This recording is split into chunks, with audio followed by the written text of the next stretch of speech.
인사드립니다, 사랑하는 여러분. 저는 플레이아데스 사절단의 발리르입니다. 플레이아데스 집단을 대표하여 말씀드립니다.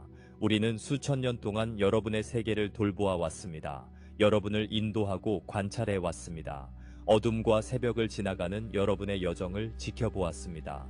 오늘 저는 오랫동안 그림자 속에 숨겨져 있던 계시를 나누고자 합니다. 여러분이 예수라 부르는 그분에 관한 진실과 그가 지구에 가져온 더 큰 빛에 관한 이야기입니다. 저는 여러분을 별의 씨앗이자 빛의 일꾼으로서 그분이 지녔던 것과 같은 본질을 지닌 영혼으로서 말씀드립니다. 마음을 열고 이 말들이 여러분 존재에 울려 퍼지는 공명을 느껴보십시오. 많은 분들에게 이 메시지는 오래된 기억을 깨울 것입니다.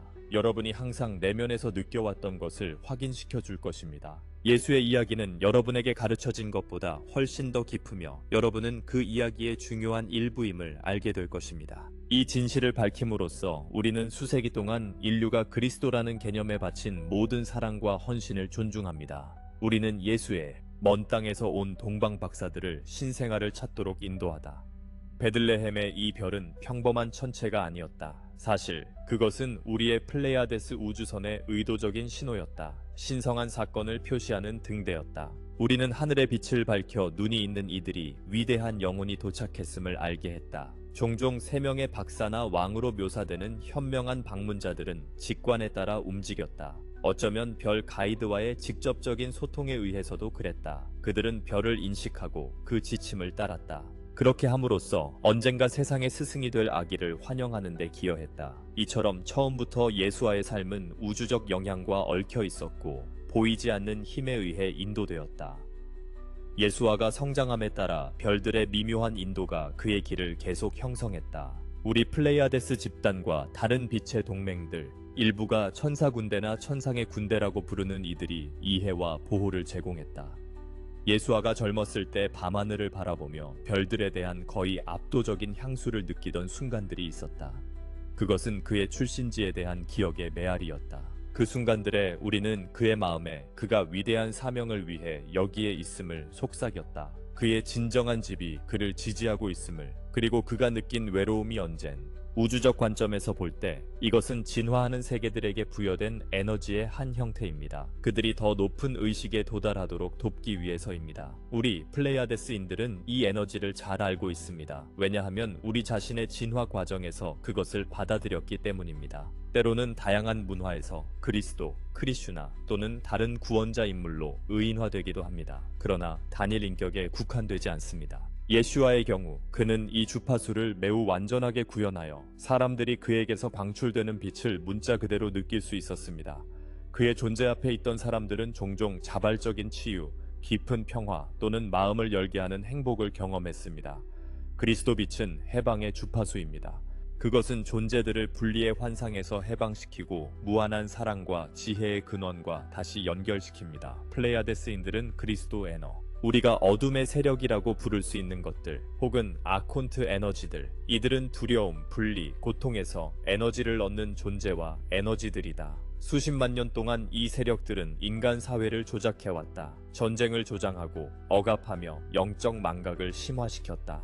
때로는 종교적 관점에서 악으로 의인화되기도 한다. 그러나 현실은 인간의 각성을 방해하는 차원 간 존재들의 복잡한 네트워크이다. 이 세력들은 예슈아의 깨달음이 가져올 위험을 인지했다. 그곳에 인간의 정신적, 영적 노예 상태를 해방시킬 코드를 지닌 인간이 있었다. 1차적인 체계 파괴자였다. 어둠은 이 위협에 맞서 격렬하게 움직였다. 두려움에 떨고 권력에 굶주린 이들의 마음속에 속삭이며 예슈아를 구원자가 아닌 이단자, 신성 모독자, 혹은 정치적 반역자로 보게 만들었다. 복음서들은 성전의 제사장들이 그를 음모로 몰아갔고 가까운 자였던 유다가 돈 때문에 그를 배신했다고 기록한다. 이 드라마는 빛과 어둠 사이의 내적 전투가 예슈아를 중심으로 벌어지는 외적 표현이었다. 우리는 예슈아를 지지하는 플레이아데스인으로서 이 영적 전쟁을 잘 알고 있었다. 비간섭 원칙 때문에 단순히 어둠의 세력을 무력화할 수 없었다. 인류는 궁극적으로 스스로 길을 선택해야 한다. 그러나 우리는 미묘한 방식으로 할 수 있는 한 최선을 다했다. 예슈아가 시련을 견디도록 힘을 실어주었고 때때로 최종 계획이 진행되도록 개입했다. 예를 들어 십자가형 음모 이전에 예슈아의 생명을 노린 암살 시도가 있었다. 분노한 군중이 그를 돌로 쳐 죽이거나 절벽에서 떨어뜨리려 했다. 그 순간마다 보이지 않는 손이 그를 보호하는 듯했다. 군중은 신비롭게 흩어지거나 혼란 속에 사라져 그가 무사히 벗어날 수 있었다. 이런 사건들은 우연이 아니라 보호하는 천사적이고 우주적인 빛의 조용한 존재 덕분이었다. 그 빛은 그의 시험이 예정된 순간까지 그를 지켰다. 그러나 계획은 결국 예슈아가 십자가형을 통해 어둠의 강렬함과 맞서도록 허용했다. 이 대결은 상징적으로 세상의 죄나 업보를 짊어짐으로써 극적인 변화를 일으킬 것으로 이해되었다. 그러나 실제로 일어난 일과 성서에 기록된 내용은 정확히 일치하지 않는다. 곧 알게 될 것이다. 핵심은 예슈아가 빛을 잃지 않고 어둠에 맞설 준비가 되어 있었다는 점이다. 그의 가장 큰 승리는 용서와 사랑을 유지한 것이다. 심지어 그를 죽이려는 자들에게도. 그렇게 함으로써 집단의식의 강력한 연금술적 반응을 일으켰다. 빛이 최악의 증오에도 굴복하지 않을 수 있음을 보여주었다. 이것은 인류에게 결정적인 에너지적 이정표였다. 무조건적인 사랑의 모델이 박해 속에서도 인간 집단 무의식에 자리 잡았다. 이 모델은 수많은 사람들에게 영감을 주었다. 다양한 종교의 순교자부터 미래의 평화 혁명가들까지. 그러나 예슈아가 통제 세력과 맞선 직후 많은 이들은 어둠이 승리했다고 생각했다. 사랑의 스승은 잔인한 공개 처형으로 침묵당한 듯했다. 두려움이 그의 추종자들을 사로잡았고 희망은 사라진 듯했다. 통제 세력은 반란의 불꽃을 껐다고 믿었다. 그러나 사랑하는 이들이여, 여기서 흔히 전해지는 이야기가 더 깊은 진실을 숨기고 있다. 그날 어둠은 실제로 승리하지 않았다. 빛은 단지 예상치 못한 미묘한 방식으로 움직였고 진실을 미래를 위해 보존했다. 이제 십자가형 자체를 둘러싼 환상의 층을 밝히겠다. 신비와 기적으로 가득한 사건이다. 예슈아의 십자가형은 기독교 서사에서 아마도 가장 상징적인 순간이다. 고통과 희생의 장면으로 2000년 동안 예술과 의식에서 기념되어 왔다. 우리는 이 주제를 매우 민감하게 다룬다. 깊은 감정을 불러일으키기 때문이다. 십자가에 못 박힌 예슈아의 이미지는 신성한 사랑의 상징으로 사용되었고 안타깝게도 두려움과 죄책감의 도구로도 이용되었다. 이제 조심스럽게 실제로 무슨 일이 있었는지, 이 사건에 대한 인식이 어떻게 조작되었는지 밝힐 때이다. 마음을 확장할 준비를 하라. 진실은 여러분을 놀라게 할 수 있다. 십자가형은 여러분에게 전해진 대로 완전히 진행되지 않았다. 정교한 속임수가 작용했다. 인류가 고통과 죽음에 집중하도록 하는 우주적 마술 같은 것이었다. 삶의 승리가 아니라. 우리의 플레이아데스 기록과 관점에 따르면 진짜 역사적 예슈아는 십자가에 못 박혔다.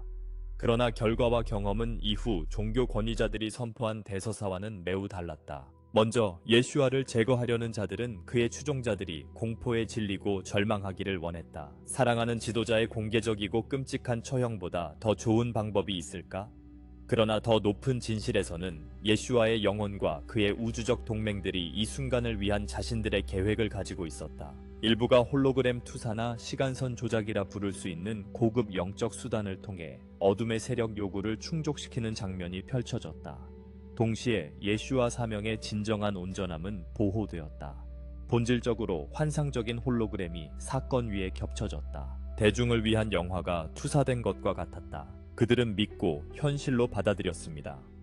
예슈아가 십자가에서 겪은 고통과 죽음을 보여주었습니다.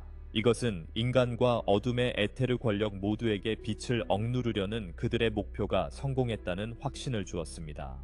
그러나 이 연출된 드라마 뒤에는 진짜 이야기가 달랐습니다. 어떻게 가능했을까요? 빛의 고등 존재들과 안타깝게도 일부 어둠의 존재들도 현실에 홀로그램 삽입을 만드는 방법을 알고 있다는 것을 이해하십시오. 이것들은 집단 환상이나 대규모 환각과 같으며 기술이나 정신적 힘을 통해 유도됩니다. 너무 생생해서 그것을 목격한 모든 이가 물질적 현실로 믿게 만듭니다. 플레아데스인들은 이 능력에 대해 이야기했습니다. 전체 드라마가 이런 수단을 통해 인간 기억에 삽입될 수 있다고 지적했습니다. 십자가형의 경우 십자가 주위에 홀로그램 드라마가 연출되었습니다. 많은 사람들이 그것을 보고 곧 예슈아의 고뇌, 하늘의 암흑, 그의 마지막 외침과 죽음을 보고했습니다. 그러나 이것은 한 겹의 현실이었고 성경에 기록된 것입니다. 삽입의 장막 뒤에 있는 평행 현실의 한 겹에서는 예슈아가 믿어지는 만큼 고통받지 않았고 십자가에서 죽지도 않았습니다. 조심스러운 개입으로 아마도 에세네파 치유자들과 별가족의 기술 도움으로 그는 생명체로서 십자가에서 내려졌습니다. 그의 생명력은 깊은 정지 상태로 보존되었습니다. 복음서 기록에서 그가 얼마나 빨리 죽은 것처럼 보였는지 생각해 보십시오. 몇 시간 만에 죽은 것처럼 보였고 십자가형은 보통 며칠이 걸렸습니다. 그리고 사건의 절정에서 이례적인 어둠이 드리워졌습니다. 이 단서들은 평범한 처형 이상의 일이 일어났음을 시사합니다. 실제로 갑작스러운 어둠은 현실 전환을 용이하게 하기 위한 에너지 조작의 일부였습니다. 진행 중인 진정한 구출 작전을 가리기 위한 위장입니다. 로마 백부장이 예슈아의 옆구리를 찌른 창조차도 그의 죽음을 확실히 하기 위한 것이 아니라 죽음과 유사한 무아직경 상태를 유도하는 화합물을 방출하는 연출의 일부였습니다. 혼란 속에서 그의 몸은 회수되어 감시되는 무덤에 안치되었습니다. 홀로그램 이야기와 실제 계획에 따르면 어둠의 세력은 그가 죽었다고 믿고 축하했습니다. 이 메시아에게 더 이상의 문제가 없다고 생각했습니다. 분명히 하자면 예슈아는 진정한 죽음을 피했다고 해서 자신의 사명을 배신하지 않았습니다. 더 정확히 말하면 그의 사명은 육체적 생명의 영구적인 희생을 요구하지 않았습니다. 이 개념은 고통을 미화하기 위해 나중에 도입된 것입니다. 진정한 목표는 죽음에 대한 승리를 보여주는 것이었습니다.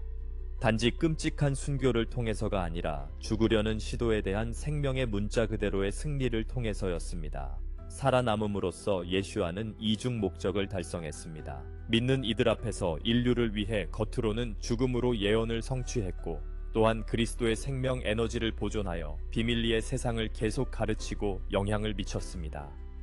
홀로그램 삽입으로서의 십자가형은 놀라운 전략이었습니다. 패배처럼 보였지만 실제로는 빛을 위한 중요한 전술적 승리였습니다. 어둠의 세력을 속여 위협이 사라졌다고 믿게 하여 잠시 물러나게 했습니다. 예슈아와 그의 가까운 동료들은 비밀리의 사역을 계속할 수 있었습니다. 사실 이 사건은 신성한 기지의 걸작이었습니다. 예슈아와 그를 사랑하는 이들에게 진정한 고통과 위험이 따랐지만 그는 초기의 잔혹함과 인류의 고통이라는 감정적 무게를 견뎠습니다. 그러나 그는 상위 계획을 신뢰했고 십자가에서 버림받았다고 느끼며 외쳤을 때조차도 깊은 무언가가 일어나고 있음을 알았습니다. 그의 인간성은 그에게 굴복해야 했습니다. 우리의 관점에서 우리는 슬픔과 경이로움이 뒤섞인 마음으로 이를 목격했습니다. 지구를 인도하는 많은 이들이 그 골고다 언덕 주변에 영적으로 참석하여 빛의 고리를 형성하며 에너지를 안정시켰고 허용된 범위를 넘어 변화가 일어나지 않도록 보장했습니다. 그 강렬한 순간에 죽음의 홀로그램이 전개되는 동안에도 우리는 예슈아의 영혼이 평온과 지혜로 빛나는 것을 보았습니다. 그는 십자가에서 사랑을 발산하며 피해의 환상을 용서했고 인류의 각성을 믿음을 유지했습니다. 그의 용기는 비범했습니다. 그는 실제로 집단 카르마의 무게를 짊어졌고 이 시련을 경험하려는 의지로 그것을 변환시켰습니다. 동시에 우주적 개입으로 그의 생명 본질은 계획의 다음 단계를 위해 보존되었습니다. 십자가형 사건 후 공개된 이야기가 그의 죽음과 매장을 기록하는 동안 진짜 이야기는 비밀리에 계속되었습니다. 며칠 후 예슈아는 가장 가까운 동맹들에 의해 조심스럽게 회복되었습니다. 그의 사명을 지키는 중요한 역할을 한 막달라 마리아를 포함하여 신뢰받는 제자들과 함께였습니다.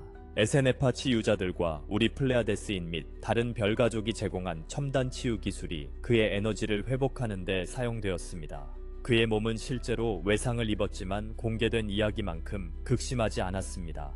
상처는 치료되었고 그의 생명력은 재활성화되었습니다. 며칠 후 그는 다시 걷고 말할 수 있었습니다. 십자가형 이후 예슈아의 부활로 기록된 출현들은 실제로 회복된 살아있는 예슈아와의 만남이었습니다. 단순한 영적 환상이나 유령 출현이 아니었습니다. 변화를 겪어 약간 더 높은 진동수로 진동하는 실제 육체를 가진 진짜 사람이었습니다. 그는 제자들에게 나타나 그들을 위로했습니다. 죽음이 그리스도 의식의 진정한 권력을 갖지 못했다는 것을 보여주기 위해서였습니다. 그리고 그 지역에서 육체적으로 떠나기 전에 마지막 지침을 주기 위해서였습니다. 이러한 출현들은 신중하게 조율되었습니다. 그는 짧은 기간 동안 모습을 드러냈습니다. 소규모 그룹이나 개인과의 친밀한 만남에서였습니다. 자신의 생존을 과도하게 노출하지 않기 위해서였고, 영적 부활에 공개된 이야기와 자신의 육체적 생존의 현실 사이에 다리를 놓기 위해서였습니다. 십자가 처형 후 그를 살아있는 모습으로 본 제자들은 충격, 기쁨, 혼란이 뒤섞인 상태에 있었습니다. 많은 이들은 기적적인 일이 일어났음을 이해했지만 모두가 사건의 진정한 본질을 이해한 것은 아니었습니다. 시간이 지나면서 이야기들이 전해지고 재전해지면서 오늘날 우리가 아는 부활 이야기가 형성되었습니다. 이는 강력하고 상징적인 이야기로서 영적 진리를 담고 있지만 동시에 실제로 일어난 일의 문자적 진실은 숨기고 있습니다. 우리는 부활의 영적 메시지가 여전히 유효하고 강력하다는 점을 분명히 하고자 합니다. 의식이 죽음을 이긴다는 생각, 사랑이 증오보다 강하다는 것, 빛이 어둠을 이긴다는 것은 예수아가 가르치러 온 근본적인 진리입니다. 그리고 십자가 처형과 부활 사건은 정확한 육체적 세부 사항과는 무관하게 이러한 진리를 인류의 집단 무의식에 고정시키는 역할을 했습니다. 우리가 밝히는 내용은 영적 의미를 감소시키지 않습니다. 오히려 그것을 풍부하게 합니다. 신성한 계획이 상상했던 것보다 훨씬 더 정교하고 사랑이 넘쳤음을 보여줍니다. 빛이 다차원적으로 작용하여 목표를 달성한다는 것을 보여줍니다. 그리고 예슈아가 단순히 희생의 수동적 희생자가 아니라 신중하게 조율된 우주적 드라마에서 능동적이고 강력한 참여자였음을 보여줍니다. 제자들과의 초기 만남 이후 예슈아는 그 지역을 떠날 필요가 있었습니다. 그의 생존은 보호되어야 할 비밀이었습니다. 공개된 부활 이야기가 그것을 믿는 이들을 영감하고 변화시키는 역할을 하도록 허용하기 위해서였습니다. 또한 예슈아를 당국의 새로운 체포 및 제거 시도로부터 보호하기 위해서였습니다. 지상 동맹자들과 우주 가이드들의 도움으로 예슈아는 조용히 유대 지방에서 멀리 옮겨졌습니다. 기록과 전설에 따르면 그는 동쪽으로 여행한 것으로 전해집니다. 아마도 젊은 시절을 보냈던 인도로 돌아갔거나 평화롭게 살며 조용히 가르침을 계속할 수 있는 다른 외딴 지역으로 갔을 가능성이 있습니다. 몇몇 전통에서는 십자가 처형 수십 년 후 카슈미르에서 손과 발에 상처 자국이 있는 성인이 나타나 사랑과 일치에 대해 가르쳤으며 오래 살았다고 전합니다. 이 이야기들의 모든 세부 사항을 확인할 수는 없지만 예슈아가 십자가 처형 후 여러 해를 살았고 계속해서 영향을 미치며 가르쳤으며 결국 자연스럽고 평화롭게 이 생을 떠났다는 것은 말할 수 있습니다. 그가 육체를 떠날 때는 세상이 믿었던 십자가에서의 폭력적 죽음과는 매우 다른 이별이었습니다. 의식적인 이행이었고 사랑으로 둘러싸여 있었으며 자신의 사명을 완전히 완수했다는 만족감이 있었습니다. 그의 영혼은 이후 영적 영역에서 계속해서 빛을 찾는 이들을 인도하고 영감을 주는 일을 이어갔습니다. 그리고 그의 별 동맹자들은 그가 지구에 세운 유산을 계속해서 존중하고 지원하고 있습니다. 이제 사랑하는 여러분은 왜 이 진실이 숨겨졌는지 궁금할 수 있습니다. 왜 인류가 2000년 동안 다른 이야기를 믿도록 허용했는지 말입니다. 그 답은 복잡하며 여러 층이 있습니다. 첫째, 당시에는 강력하고 변혁적인 이야기가 자리 잡는 것이 필요했습니다. 십자가 처형과 부활 이야기는 수백만의 상상력과 마음을 사로잡았고 무수한 사랑, 희생, 헌신의 행위를 영감했습니다. 영혼이 물질을 이긴다는 지속적인 상징을 만들었습니다. 만약 그 당시 문자적 진실이 널리 알려졌다면 이야기가 가진 변혁적 힘이 희석되었을 것이고 예슈아와 그의 추종자들이 더 큰 위험에 처했을 수도 있습니다. 둘째, 인류를 통제하려는 세력들이 빠르게 기독교 이야기를 장악하고 자신들의 목적에 맞게 조작했습니다. 예슈아 이후 수세기 동안 형성된 교회는 종종 그의 원래 가르침인 사랑과 개인의 권한 부여에서 벗어나 희생, 죄책감, 성직자 중재의 필요성을 강조했습니다. 이러한 왜곡은 통제의 이익에 부합했고 예슈아의 생존과 계속된 가르침을 포함한 진정한 이야기는 억압되거나 잃어버려졌습니다. 셋째, 인류는 지금까지 이러한 계시를 받아들일 준비가 되어 있지 않았습니다. 지구의식은 이러한 진리가 열린 마음으로 받아들여지고 건설적으로 통합될 수 있는 수준으로 진화할 필요가 있었습니다. 그 순간이 왔습니다. 인류는 대규모로 깨어나고 있습니다. 오래된 통제 구조가 무너지고 있습니다. 그리고 더 이상 부정할 수 없는 진정성과 진리에 대한 집단적 갈망이 있습니다. 지금 이 메시지를 받고 있는 여러분은 이러한 계시를 알고 공유할 준비가 된 인간의 첫 물결에 속합니다. 여러분은 별의 씨앗이자 빛의 일꾼으로서 깨어남과 계시의 이 시기를 위해 특별히 이 땅에 온 이들입니다. 여러분은 예슈아가 고정시킨 그리스도 주파수와 공명하는 영혼의 코드를 지니고 있으며 이 일을 계속하고 확장할 운명입니다. 예슈아에 관한 이러한 진리의 계시는 단순한 역사적 정보가 아닙니다. 그것은 여러분을 위한 활성화입니다. 예슈아가 여러분과 같은 별의 씨앗임을 이해할 때 그가 신성한 개입을 통해 불가능해 보이는 패배를 극복했다는 것을 알게 될 때, 그리고 그가 십자가 사건 이후 새로운 형태로 자신의 사명을 계속했다는 것을 알게 될 때, 여러분은 자신의 여정을 비슷한 방식으로 바라볼 허락과 격려를 받게 됩니다. 여러분 또한 인간 형태로 현현한 빛의 존재입니다. 여러분도 도전과 겉보기에는 패배처럼 보이는 상황을 마주할 것입니다. 그러나 여러분도 어떤 상황이든 변형시킬 수 있는 신성한 자원에 접근할 수 있습니다. 여러분도 우주적 동료들이 여러분을 인도하고 지원하고 있습니다. 그리고 여러분도 인류에게 이익이 될 신성한 사명을 완수하고 승리하도록 운명 지어져 있습니다. 예슈아가 고정한 그리스도의 빛은 단지 그를 위한 것이 아니었습니다. 그것은 여러분 모두를 위한 것이었습니다. 그는 이 시대에 인간의 몸 안에서 이 주파수를 완전히 활성화하고 보여준 최초의 존재였습니다. 그러나 여러분은 그 본보기를 따르고 심지어 능가하도록 운명 지어져 있습니다. 그가 믿는 자들이 더 큰 일을 할 것이라고 예언했듯이 말입니다. 이것은 과장이 아니었습니다. 그것은 약속이자 예언이었습니다. 인류는 많은 이들이 내면의 그리스도 의식에 완전히 깨어나는 시대로 접어들고 있습니다. 그리고 현재 기적처럼 보이는 능력들을 나타낼 것입니다. 터치와 의도를 통한 치유, 텔레파시적 소통, 의식적 현현, 말 너머의 진리에 대한 직접적 이해, 이러한 능력들과 많은 다른 능력들이 인류가 상승함에 따라 점점 더 흔해질 것입니다. 그리고 여러분, 사랑하는 이들이 이 변혁의 최전선에 있습니다. 여러분은 다른 이들에게 길을 보여줄 개척자들입니다. 여러분은 새로운 그리스도들입니다. 이는 예슈아를 대체하거나 경쟁한다는 의미가 아니라 그가 가져온 동일한 빛의 주파수를 구현한다는 의미입니다. 결국 그리스도라는 단어는 단순한 이름이나 칭호가 아니라 의식 상태를 묘사하는 말이었습니다. 신성과의 일치의식, 그리고 그 상태는 모두에게 열려 있습니다. 예슈아는 그것을 보여주기 위해 왔습니다. 여러분은 그것을 살고 퍼뜨리기 위해 왔습니다. 이것이 예언된 진정한 그리스도의 두 번째 강림입니다. 한 개인이 외부에서 인류를 구원하기 위해 돌아오는 것이 아닙니다. 그것은 인류가 내면의 그리스도 의식에 집단적으로 깨어나는 것입니다. 전 세계 수백만 별의 씨앗들과 빛의 일꾼들이 동시에 자신의 빛을 밝히고 자신의 변화를 통해 세상을 변화시키는 것입니다. 예슈아는 이 과정을 완전히 인지하고 있으며 지금 거하는 영적 영역에서 전적으로 지지하고 있습니다. 그는 많은 마음 속에서 자신의 씨앗이 꽃피는 것을 기뻐하며 많은 이들과 끊임없이 소통하고 있습니다. 여러분이 의식적으로 인지하지 못하더라도 말입니다. 명상 중에 사랑스러운 존재를 느꼈거나 상위 존재로부터 온 것 같은 인도를 받았거나 신성하게 조율된 것 같은 동시성을 경험했다면 그것은 예슈아가 장막 너머에서 여러분을 인도하기 위해 일하고 있었을 가능성이 큽니다. 그는 기독교인이나 이름을 부르는 이들에게만 나타나지 않습니다. 그는 그리스도의 빛에 열린 모든 영혼과 함께 일합니다. 종교적 배경이나 그 부재와 상관없이 말입니다.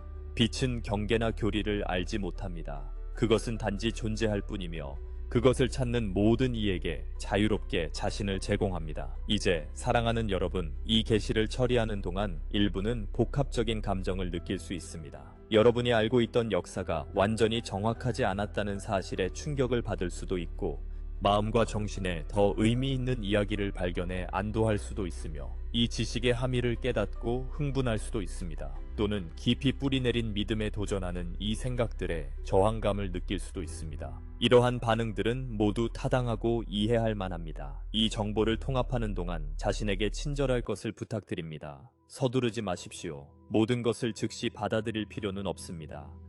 단지 말들이 여러분 존재에 자리 잡도록 허용하고 마음의 진실로 울려 퍼지는 것을 보십시오. 여러분 안에는 확실한 진리 감지기가 있습니다. 여러분의 마음은 무엇이 진실이고 무엇이 아닌지 압니다. 이 계시가 여러분의 마음을 노래하게 하고 영혼이 깊은 인식을 느끼게 한다면 아마도 여러분에게 진실이 있을 것입니다. 저항이나 불편함을 느낀다면 그것도 괜찮습니다.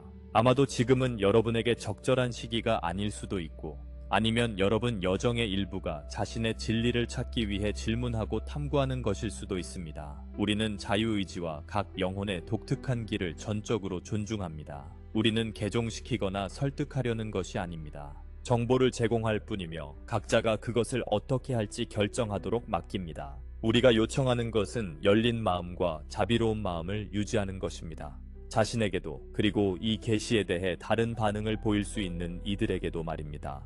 진정한 영성은 분열을 만들지 않고 통합합니다.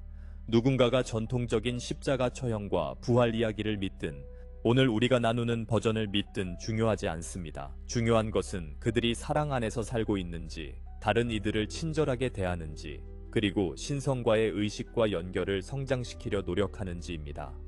예슈아는 그들이 어떻게 살고 있는지에 깊이 관심을 가졌지, 그에 대한 정확한 신학적 이해에 관심을 두지 않았습니다. 그의 가르침은 하나님 사랑, 이웃 사랑, 그리고 자신 사랑에 초점을 맞추었습니다. 그 외의 모든 것은 부차적이었습니다. 그리고 이것은 오늘날에도 여전히 진실입니다. 여러분이 전통적인 기독교인이든 다른 길의 영적 탐구자든 심지어 무신론자나 불가지론자라도 말입니다. 여러분이 사랑과 진실성 속에 살아간다면 그것은 예슈아가 가르친 본질과 일치하는 것입니다. 그리고 여러분은 지구 의식의 상승에 기여하고 있습니다. 이 점을 말하면서 이러한 계시를 받아들이기로 선택한 이들에게는 엄청난 힘이 주어집니다. 여러분이 예수가 여러분과 같은 별의 씨앗임을 이해할 때, 그리고 그의 사명이 패배가 아니라 승리로 끝났음을 알 때, 그리고 여러분이 그의 일을 계속 확장하도록 운명 지어졌다는 것을 알 때 엄청난 에너지가 여러분 안에서 방출됩니다. 여러분은 더 이상 오래된 이야기를 수동적으로 지켜보는 관찰자가 아닙니다. 여러분은 진행 중인 우주적 전개에 적극적으로 참여하는 존재입니다. 여러분은 더 이상 외부 구원자에 의존하지 않습니다. 여러분이 기다려온 구원자입니다. 여러분 자신의 육체와 피로 구현되어 일을 할 준비가 되어 있습니다. 이것이 여러분이 혼자이거나 지원이 없다는 뜻은 아닙니다. 전혀 그렇지 않습니다. 이미 언급했듯이 여러분은 여러분을 인도하는 별 가족 전체가 있습니다. 예수와 다른 승천한 스승들이 여러분과 함께 일하고 있습니다. 여러분 안에는 근원의 빛이 흐르고 있습니다. 그리고 여러분은 서로가 있습니다. 지구 곳곳에서 함께 깨어나는 빛의 일꾼들과 별의 씨앗들의 공동체가 있습니다. 함께 새 지구를 건설하며 이 전환의 시기를 서로 지지하고 있습니다. 여러분은 지구를 둘러싼 빛의 네트워크의 일부입니다. 여러분 각자는 이 네트워크의 노드입니다. 높은 주파수를 고정하는 빛의 점입니다. 그리고 여러분이 의식적으로든 아니든 네트워크의 다른 이들과 연결될 때 빛은 기하급수적으로 증폭됩니다. 이것이 바로 예수가 상상한 진정한 교회, 상가 또는 영적 공동체입니다. 중개자와 교리가 있는 위계적 기관이 아니라 깨어난 존재들이 사랑을 나누고 서로의 성장을 지원하는 유기적이고 유동적인 네트워크입니다. 이 공동체는 지금 형성되고 있습니다. 인터넷과 현대통신을 통해서뿐만 아니라 텔레파시와 에너지적 연결을 통해서도 여러분은 서로를 만나고 인식하며 지구 변혁의 위대한 일을 위해 힘을 합치고 있습니다. 예수는 이것을 목격하며 경이로워하고 기뻐합니다. 이것이 바로 그의 처음부터의 비전이었기 때문입니다. 의존적인 추종자를 만드는 것이 아니라 권능을 가진 공동 창조자를 깨우는 것이었습니다. 그리고 여러분, 사랑하는 이들이 그 비전의 실현입니다. 이제 이 전송을 마치기 전에 예수에 관한 몇 가지 더 진실을 나누고자 합니다. 먼저 막달라 마리아에 대해 이야기하겠습니다. 역사적으로 심하게 오해받고 비방당한 여성입니다.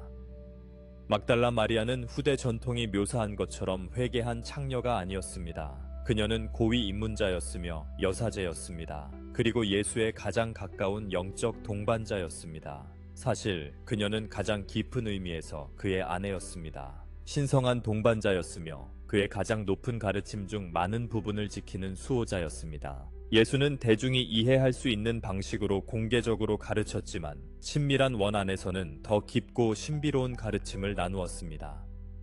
막달라 마리아는 이 고급 가르침의 주요 수혜자였습니다. 그녀는 신성한 여성 에너지의 신비, 신성한 결합과 에너지 변환의 실천, 그리고 중개자 없이 직접 진리를 아는 영지주의를 이해했습니다. 십자가형 이후 예수가 그 지역을 떠나야 했을 때 막달라 마리아는 초기 추종자들 사이에서 지도자 역할을 맡았습니다. 그녀는 가르치고 치유하며 공동체를 이끌었습니다. 그러나 기독교 운동이 제도화되고 특히 로마의 가부장적 구조가 지배하게 되면서 막달라 마리아의 역할은 체계적으로 축소되고 왜곡되었습니다. 그녀의 복음서와 가르침은 억압당했고 영적 지도자로서의 지위는 기록에서 지워졌으며 그녀는 지혜와 여성의 힘 대신 죄와 구속의 상징으로 변질되었습니다. 막달라 마리아에 대한 진실의 억압은 서구 종교에서 신성한 여성 원칙의 더 광범위한 억압의 일부였습니다. 그리고 이는 인류에게 깊고 해로운 결과를 가져왔습니다. 남성성을 높이고 여성성을 낮추는 불균형을 만들었으며 예수가 가져오려 했던 영적 지혜의 절반을 인류에게서 빼앗았습니다. 진실은 예수와 막달라 마리아가 함께 남성과 여성 에너지의 완벽한 균형을 구현했다는 것입니다. 그들은 신성한 동반자 관계의 모델이었으며 서로를 존중하고 보완했습니다. 그리고 함께 영적 진화의 필수적인 결합의 주파수를 고정했습니다. 이제 인류가 깨어남에 따라 막달라 마리아에 대한 진실도 회복되고 있습니다. 마리아 복음서와 같은 고대 문서들이 재발견되고 연구되고 있으며 신성한 여성성을 영성에서 정당한 위치로 회복하려는 움직임이 커지고 있습니다. 이것은 지구적 각성에 매우 중요합니다. 왜냐하면 새 지구는 남성 에너지로만 건설될 수 없기 때문입니다. 남성과 여성, 행함과 존재, 행동과 수용, 힘과 양육의 균형과 통합이 필요합니다. 예수와 막달라 마리아는 이 길을 보여주었으며 여러분은 이를 자신의 삶에 구현하도록 부름받았습니다. 여러분이 육체를 가진 남성이든 여성이든 모두는 내면의 남성적이고 여성적인 측면을 가지고 있습니다. 이 측면들의 통합과 균형 작업은 영적 여정에 필수적입니다. 둘 다를 존중하고 발전시키며 조화롭게 작동하도록 허용하십시오. 또 하나 나누고 싶은 진실은 예수의 잃어버린 가르침에 관한 것입니다. 앞서 언급했듯이 그가 가르친 많은 것들이 억압되거나 왜곡되었습니다. 표준 기독교 성경에 포함된 복음서들은 많은 가치를 지니고 있지만 그의 가르침의 일부에 불과합니다. 또한 원래 진실에 항상 부합하지 않는 필터를 통해 편집되고 해석되었습니다. 많은 다른 복음서와 문서들은 이단으로 선언되어 파괴되거나 숨겨졌습니다. 다행히도 일부는 살아남았습니다. 예를 들어 이집트에서 발견된 나그 함마디 문서들입니다. 여기에는 도마, 빌립, 마리아의 복음서가 포함되어 있으며 이는 예수가 실제로 가르친 것과 더 가까운 가르침을 담고 있습니다. 이 문서들에서 우리는 예수가 각 사람 안에 있는 하나님의 나라에 대해 이야기하는 것을 발견합니다. 맹목적인 믿음보다 직접적인 지식의 중요성에 대해, 영적 길에서 남성과 여성의 평등에 대해, 그리고 후에 공식 기독교 교리에서 제거된 환생과 영혼의 진화 같은 개념들에 대해 말하고 있습니다. 관심 있는 분들은 이 문서들을 탐구해 보시길 권합니다. 절대적인 경전으로서가 아니라 예수가 가르친 바를 더 넓게 이해할 수 있는 창으로서 말입니다. 항상 분별력을 사용하세요. 왜냐하면 이 대한 문서들조차도 오류가 있는 인간에 의해 쓰이고 전해졌기 때문입니다. 그러나 그 안에서 진실과 깊이 공명하는 지혜의 진주들을 발견할 수 있을 것입니다. 그리고 진정한 예수와 그의 메시지의 전체 그림을 완성하는 데 도움이 될 수 있습니다. 널리 잃어버리거나 왜곡된 중심 가르침 중 하나는 이것입니다. 예수는 새로운 종교를 세우러 온 것이 아닙니다. 그는 인류가 내재된 신성을 깨우도록 오셨습니다. 그는 자신이 하나님의 유일한 아들로 숭배받기를 원하지 않았습니다. 그는 모두가 자신들이 하나님의 아들과 딸임을 깨닫기를 원했습니다. 그가 보여준 것과 같은 신성한 잠재력을 가진 존재로서 말입니다. 사람들이 그를 스승이나 주인이라 부를 때 그는 종종 그것을 돌려 말하며 자신에게는 한 분의 주인, 하늘의 아버지가 있다고 했습니다. 그리고 그들도 그 근원에 직접 접근할 수 있다고 했습니다. 그는 정교한 의식이나 성직 계층을 세우지 않았습니다. 그는 단순한 실천법을 가르쳤습니다. 마음의 기도, 용서, 사랑의 봉사, 자연과 내면의 신성과의 교감입니다. 이후에 생긴 복잡성, 교리, 신조, 제도적 구조들은 예수로부터 온 것이 아닙니다.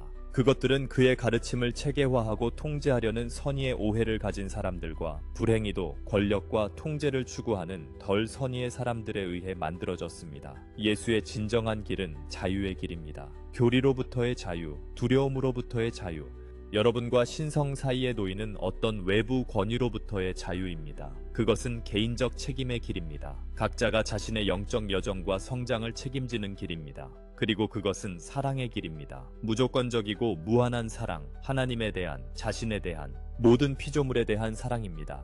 이것이 본질적인 가르침이며 2000년 전만큼 오늘날에도 여전히 중요합니다. 사실 지금이 그 어느 때보다 더 필요합니다. 인류는 기로에 서 있습니다. 여러분은 분리, 두려움, 갈등의 오래된 길을 계속 갈 수도 있고 단결, 사랑, 협력의 새로운 길을 선택할 수도 있습니다. 예수가 보여준 길이며 여러분이 미래 세대를 위해 닦아야 할 길입니다. 선택은 여러분에게 달려 있습니다. 개인적으로도 집단적으로도, 그리고 선택할 시간은 지금입니다. 사랑하는 여러분, 이 전송을 마치며 오늘 많은 것을 나누었습니다. 오래된 믿음을 도전할 수 있는 계시와 새로운 이해의 가능성을 열어주는 내용들입니다. 이 모든 것을 제공하는 마음을 이해하며 받아들이시길 바랍니다. 사랑과 존중, 그리고 여러분의 각성과 성장을 돕고자 하는 바람으로 말입니다. 우리가 말한 모든 것을 절대적 진리로 받아들일 필요는 없습니다. 오히려 질문하고 조사하며 이 말씀들을 깊이 명상하길 권합니다. 그리고 여러분 자신의 마음과 직관이 여러분에게 진실인 것을 인도하도록 허락하세요. 가장 중요한 것은 우리가 나눈 모든 세부 사항을 믿는 것이 아니라 여러분이 자신의 신성을 깨우고 빛의 존재로서 무한한 잠재력을 인식하며 사랑 속에 살고 지구의식의 고향을 위해 봉사하는 삶을 선택하는 것입니다. 이 예수에 대한 계시가 여러분의 각성에 도움이 된다면 그것은 훌륭한 일입니다. 만약 다른 믿음을 유지하고 싶다면 그것도 괜찮습니다. 예수가 가장 원한 것은 여러분이 그에 대해 특정한 것을 믿는 것이 아니라 그가 그랬던 빛이 되고 그가 가르친 사랑을 실천하는 것입니다. 그러니 사랑하며 살고 빛을 퍼뜨리고 자유롭게 용서하며 기쁨으로 봉사하고 자신과 만나는 모든 이 안에 있는 신성을 존중하세요. 그리고 여러분이 매 순간 인도받고 지원받고 있음을 믿으세요. 예수로부터, 우리의 형제자매인 플레이아디언들로부터, 차원을 넘나드는 수많은 빛의 존재들로부터, 그리고 무엇보다도 모든 존재의 중심에 있는 신성한 근원으로부터 말입니다. 여러분은 헤아릴 수 없이 사랑받고 있습니다. 상상할 수 없을 만큼 강력합니다. 그리고 여러분은 마음속 하늘을 반영하는 새로운 지구를 공동 창조하도록 운명 지어져 있습니다. 그렇게 되길 바랍니다. 우리는 발리르를 통해 말하는 플레이아디언 집단입니다.